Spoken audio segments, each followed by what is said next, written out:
నిన్ను మరచి తిరిగి తిని లోకమాయ మమతను ఎరిగి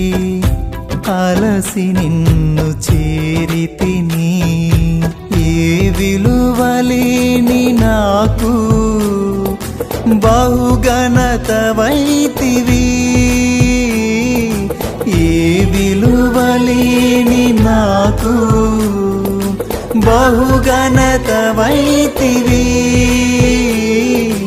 నిజ మమతవైతివి